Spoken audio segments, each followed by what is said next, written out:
सिद्धार्थनगर जनपद के मुख्य चिकित्साधिकारी कार्यालय के रिश्वत लेन देन वायरल वीडियो वाले मामले में नया मोड़ आ गया है। Deputy CMO doctor VN Chaturvedi और नोडल अधिकारी पीसीपीएनडीटी डॉक्टर एमएम त्रिपाठी ने खुद को निर्दोष बताते हुए सीएमओ बीके अग्रवाल पर कई गंभीर आरोप लगाए हैं। आरोप में उन्होंने यह भी कहा है कि रुपए की लेन देन सीएमओ वीके अग्रवाल के कहने पर हुई, हम तो मात्र एक माध्यम थे। इस मामले में हमारा कोई लेना देना नहीं है। साथ ही सीएमओ बीके अग्रवाल पर दबाव बनाकर गलत काम करवाने का भी आरोप उन्होंने लगाया है। आइए उन्हीं से सुनते हैं कि इस मामले को लेकर किस तरह के आरोप लगाए गए हैं और क्या है पूरी घटना की कहानी। मेरा नाम डॉक्टर एमएम त्रिपाठी है। मैं उप मुख्य शिक्षाधिकारी के पद पर कार्यरत हूँ। तो सीएमओ की तरफ से एक तहरीर दी गई लेन-देन के मामले में, उसमें आपका भी नाम है। मेरा इस प्रकरण से कोई लेना देना नहीं है। पूरे प्रकरण में एक नोडल शब्द कई बार आ रहा है, तो नोडल इस प्रकरण के लिए डॉक्टर वीएन चतुर्वेदी थे, ना कि मैं था। जो कि आप वीडियो जो वायरल हुए उसको देखेंगे तो जो प्रबंधक जिन्होंने ये वीडियो वायरल किया है और डॉक्टर वीएन चतुर्वेदी के द्वारा स्वयं क्लियर हो जा रहा कि नोडल डॉक्टर वीएन चतुर्वेदी हैं, मैं नहीं हूँ। और एक जगह वीडियो में मेरा वीडियो आया हुआ है जिसमें प्रबंधक मेरे सामने आकर के बात कर रहे हैं। वीडियो को देखने से साफ स्पष्ट है कि मैं उनकी तरफ कोई ध्यान नहीं दे रहा हूँ, न उनकी बातों में मेरी कोई रुचि है।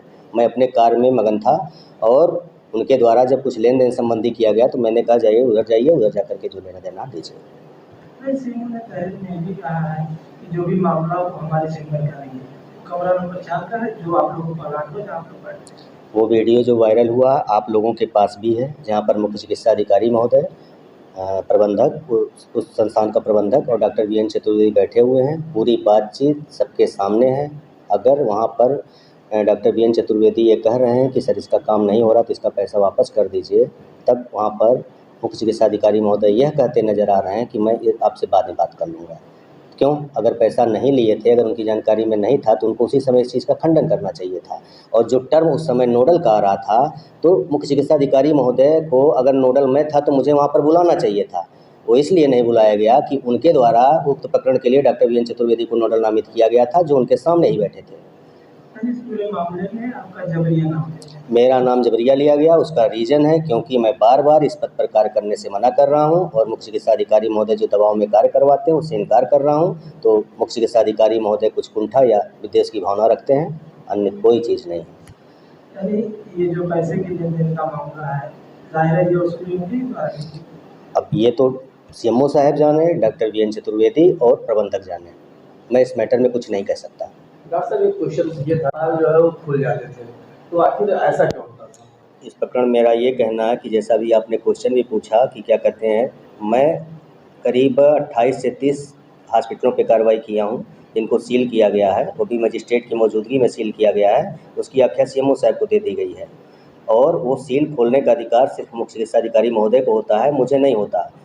अगर मैं भ्रष्टाचार करता या किसी के पैसे के लेन देन करता तो उन 28 चिकित्सालयों से कोई शिकायत क्यों नहीं मिली? उसी चिकित्सालय की शिकायत क्यों हो रही है जहां तो न तो मैंने सील किया है, न मैंने कोई कार्रवाई की है। जैसे आपने बताया आपकी तरफ से कई अस्पतालों पर कार्रवाई की गई, कार्रवाई के बाद कई लोगों ने सरकारी सील को तोड़कर जबरी अस्पताल चला है। अब इसके बारे में आपको मुख्य चिकित्सा अधिकारी महोदय ही बता सकते हैं कि जो चिकित्सालय सील किए गए थे मानकविहीन होने के कारण या कमियां होने के कारण, उनको क्यों, कैसे और किस दबाव में खोल दिया गया। अगर माननीय मुख्य चिकित्सा अधिकारी महोदय इसमें आदेश नहीं दिए थे तो उसकी जानकारी होने पर पुनः सील करके उक्त चिकित्सालयों के खिलाफ एफआईआर क्यों नहीं दर्ज कराते। और एक प्रकरण मैं आसान से आपके सामने रखता हूँ। अभी कुछ दिनों पहले एक विद्या हॉस्पिटल का प्रकरण चला था, जहाँ पर एक शिकायत आई थी कि एक बच्चे की मौत हो गई है, जिसके लिए मुख्य चिकित्सा अधिकारी महोदय ने डॉक्टर निहालुद्दीन अपर मुख्य चिकित्सा अधिकारी और मुझे और डॉक्टर सुबोध जो कि अधीक्षक सामुदायिक स्वास्थ्य केंद्र बर्डपुर हैं की संयुक्त रूप से एक जांच कमेटी बनाई थी। जांच कमेटी ने अपनी रिपोर्ट दी थी 12 अप्रैल 2023 को, जिसमें उक्त चिकित्सा साफ ये अपनी आख्या दी गई थी कि उक्त चिकित्सालय को सील करते हुए इनके खिलाफ सुसंगत धाराओं में एफआईआर दर्ज करके इनका रजिस्ट्रेशन कैंसिल करने की आवश्यकता है। उस चिकित्सालय के खिलाफ क्यों कोई कार्रवाई नहीं की गई। कार्रवाई तब की जाती है जब माननीय उप मुख्यमंत्री महोदय द्वारा ट्वीट करके का आदेश दिया जाता है सीएमओ साहब को कि इनके खिलाफ एफआईआर दर्ज हो। अगर उस हॉस्पिटल के खिलाफ तुरंत ही मुख्य चिकित्सा अधिकारी महोदय कार्रवाई कर दिए होते और वो अस्पताल संचालित नहीं हो रहा होता तो आज एक नवजात बच्चे और उसकी माँ जो जुड़वा बच्चों का एक आरोप लगा हुआ कि मेरा बच्चा बदल गया, इस प्रकार की घटना नहीं होने पाती। इसी पीएनडीटी के मैंने बताया जब अस्पतालों का नवीनीकरण होता है तो उसकी जांच में आते हैं। जांच करने के बाद जब वो रिपोर्ट दी जाती है कि यहाँ पर ये विशेषज्ञ है, उसके बाद ही हम तो कितने अस्पतालों के सीएमओ को रिपोर्ट दी गई, उन अस्पतालों का रिपोर्ट किया गया।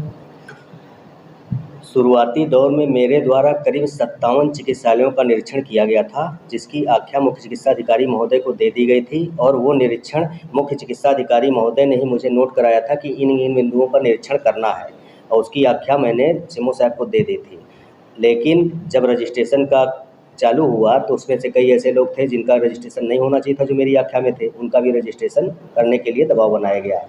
ठीक है, तो उसके बाद मैंने और सीएमओ साहब ने ये कहना शुरू किया कि जो मैं अपना आख्या देता था तो सीएमओ साहब फिर उसको अधीक्षक के पास भेज देते थे कि आप इसका निरीक्षण करिए। अब जब पीसी पीएनडीटी का नोडल मैं हूँ तो जांच करके मैं आपको दे रहा हूँ, तो उस प्रकरण पे आप उस चीज़ को अधीक्षक से क्यों क्वेरी करा रहे थे, क्या मकसद इसके पीछे था, इसके बारे में तो मुख्य चिकित्सा अधिकारी महोदय बता सकते हैं। और इन्हीं सब प्रकरणों से दुखी होकर के मैं बार बार सीएमओ साहब से निवेदन करता रहा कि मुझे इस पद से हटा दीजिए, क्योंकि ऐसे माहौल, ऐसे वातावरण में मैं इस पद की गरिमा को बरकरार नहीं रख पाऊंगा और ना ही ऐसे दबाव में मैं कार्य कर पाऊंगा। इसीलिए मुख्य चिकित्सा अधिकारी महोदय को सारे नर्सिंग होम से संबंधित फाइल जो आवेदन पत्र आए थे मैंने लिखित रूप से सौंप दिया था। यानी जो आपने जांच करके जो मानक थे वो भी दिए, उसके बाद भी इन्होंने पैसे के लेन-देन को लेकर सारे। अब ये मुझे पूर्ण रूप से याद नहीं है, क्योंकि मैंने आपसे बताया कि आख्या मांगने पर चिकित्सालय यहाँ पर ऑफिस में नहीं मिलेगी आपको। इसी को ध्यान में रखते हुए मैंने ये आख्या जितनी है फोटोकॉपी करके अपने पास रखना सुनिश्चित किया। वरना जितने लोगों का मैंने निरीक्षण करके आख्या दी उसमें कई लोग ऐसे हैं जो पंजीकरण के काबिल नहीं हैं। मेरा नाम डॉक्टर VN चतुर्वेदी है। मैं उप मुख्य चिकित्सा अधिकारी के पद पे कार्यरत हूँ। अच्छा, सीएमओ की तरफ से आप लोगों के खिलाफ एक तहरीर दी गई है वायरल वीडियो को लेकर, उसमें कुछ 1,40,000 रुपये की बात हो रही है। उसमें जो तहरीर दी गई है सीएमओ साहब की तरफ से वो मुझे भी ज्ञात हुआ है और ये सीएमओ साहब जो है एकदम फ्रस्ट्रेट होकर ये काम किए हैं। पूरी संलिप्तता इसमें मुख्य चिकित्सा अधिकारी महोदय को है, वो अपने को बचाने के चक्कर में ऐसे कार्य किए हैं। नहीं, 1,40,000 रुपये की बातचीत का इसमें आप देखे जा रहे हैं। ये इस पूरे प्रकरण में जो भी पैसे 1,40,000 थे कि 1.5 लाख थे मुझे नहीं ज्ञात है। 2 किस्तों में मुख्य चिकित्सा अधिकारी महोदय द्वारा प्रबंधक से लिया गया है, जिसका माध्यम मैं था। और भी उसमें अलग से डिमांड की जा रही है कि काम इतने में नहीं। बाकी मुख्य चिकित्सा अधिकारी द्वारा प्रबंधक से और मेरे से भी और डिमांड की जा रही थी। दिलवाले को उसका काम नहीं हुआ और काफ़ी परेशान हुआ। 5-6 की कुछ बातें ऐसे चल रही थी जो प्रबंधक बता रहा था। इस पूरे मामले में सीएमओ ये कह रहे हैं कि इसमें मेरा कोई लेना देना नहीं है, जो भी बातें हैं कमरे नंबर 4 की हैं और आपका नाम आ रहा है। अगर मुख्य चिकित्सा अधिकारी महोदय का कोई लेना देना नहीं है कि जब इसकी हॉस्पिटल की चेकिंग की गई थी, मौखिक रूप से नामित करके मुझे भेजा था उन्होंने, तो कुछ प्रश्न मैं मुख्य चिकित्सा अधिकारी महोदय से पूछना चाहता हूँ। अगर उनका कोई लेना देना नहीं, ये प्रकरण लगभग 4-5 महीने से चल रहा अमूमन, तो क्या उनके संज्ञान में कोई चीज़ें नहीं थी? जब वो पैसा लिए वो चीज़ उनके संज्ञान में नहीं थी? और इसके बाद में मुख्य चिकित्सा अधिकारी महोदय द्वारा 1 महीने का उसका रजिस्ट्रेशन क्यों किया गया? क्या नाम बदलने से मानक पूरे हो जाते हैं? अस्पताल को अवध से AH पे क्यों बुलाना चाहते थे? जब प्रकरण शुरू से महोदय के संज्ञान में था तो मुझसे स्पष्टीकरण या मेरे ऊपर कार्यवाही क्यों नहीं की गई? क्या महोदय के प्रकरण की जानकारी वीडियो वायरल होने के पहले नहीं थी? अगर नहीं थी तो वो भी बताएं। प्रबंधन के साथ आमने सामने बातचीत में वो पैसा लेने की बात क्यों कबूल कर रहे हैं? उसका खंडन क्यों नहीं कर रहे हैं?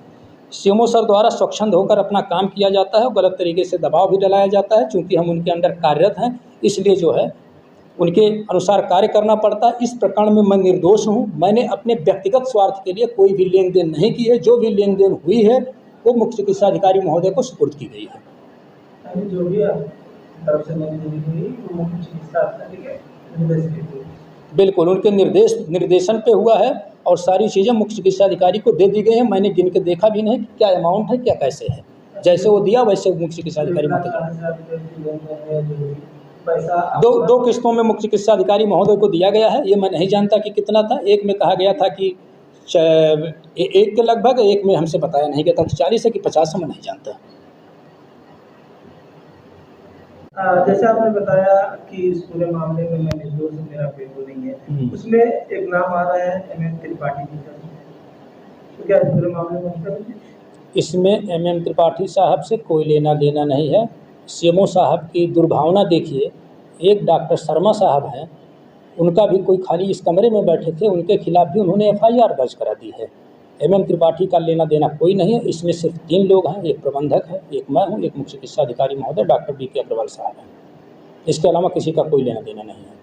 यानी आपका कहने का मतलब है कि सीएमओ अपने आप को निर्दोष दिखाने के लिए सारे काम कर रहे हैं। ये मुख्य चिकित्सा अधिकारी महोदय अपने को निर्दोष दिखाने के लिए सारे कर्मकांड कर रहे हैं।